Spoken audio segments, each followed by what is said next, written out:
கிருஷ்ணகிரி பெரிய ஏரி செல்லும் வழியில் அமைந்துள்ள அருள்மிகு சஞ்சீவி ஆஞ்சநேயர் சுவாமி ஆலய கும்பாபிஷேகம் வெகு விமர்சையாக நடைபெற்றது. இதில் ஏராளமான பக்தர்கள் பங்கேற்று வழிபட்டனர். கிருஷ்ணகிரி பழையபேட்டை பெரிய ஏரி செல்லும் வழியில் அமைந்துள்ள அருள்மிகு சஞ்சீவி ஆஞ்சநேயர் சுவாமி ஆலய புனராவர்த்தன ஜீர்ணோத்தாரண அஷ்டபந்தன மகா கும்பாபிஷேகம் நடைபெற்றது. இதன் முன்னதாக மகாகணபதி ஹோமத்துடன் துவங்கிய இந்த யாகசாலையில் புனித நீர் அடங்கிய கலசங்கள் வைத்து சிறப்பு பூஜைகள் நடைபெற்றன. இந்த யாக உற்சவத்தின் முதல் மற்றும் இரண்டாம் கால பூஜைகள் நடைபெற்றன. இதனைத் தொடர்ந்து சிவாச்சாரியர்களின் வேத மந்திரங்கள் முழங்க யாகசாலை வேள்வியில் அக்னி பகவானுக்கு பூரண ஆகுதி சமர்ப்பிக்கப்பட்டது. தொடர்ந்து புனித நீர் அடங்கிய கலசங்கள் கோபுரம் மண்டபத்தின் மீது எடுத்துச் செல்லப்பட்டு அருள்மிகு சஞ்சீவி ஆஞ்சநேயர் சுவாமி ஆலய விமான கலசத்திற்கு புனித நீரை ஊற்றி மகா கும்பாபிஷேகம் செய்யப்பட்டது. இதனைத் தொடர்ந்து அருள்மிகு சஞ்சீவி ஆஞ்சநேயர் சுவாமிக்கு சிறப்பு பூஜைகளும் அலங்கார தீபாதாரணைகளும் காண்பிக்கப்பட்டது. பின்னர் சிறப்பு அலங்காரத்தில் காட்சியளித்த அருள்மிகு சஞ்சீவி ஆஞ்சநேயரை மாவட்டத்தின் பல்வேறு இடங்களிலிருந்து ஏராளமான பக்தர்கள் கலந்து கொண்டு வழிபட்டனர்.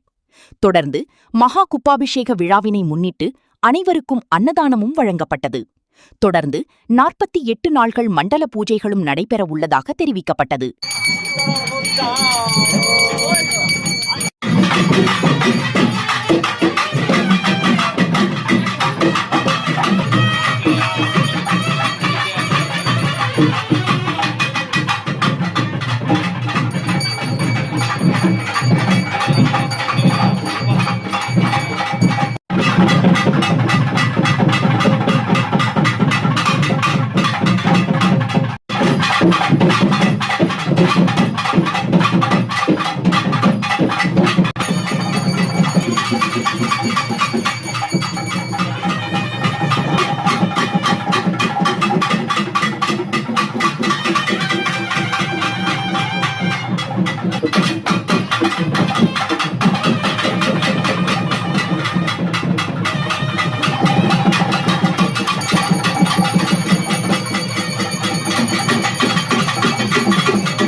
உங்கள் தேடல் நியூஸ் சேனலை லைக் பண்ணுங்க, ஷேர் பண்ணுங்க, கமெண்ட் பண்ணுங்க, ஆல் பெல் பட்டனை கிளிக் பண்ணுங்க, மறக்காம சப்ஸ்கிரைப் பண்ணுங்க.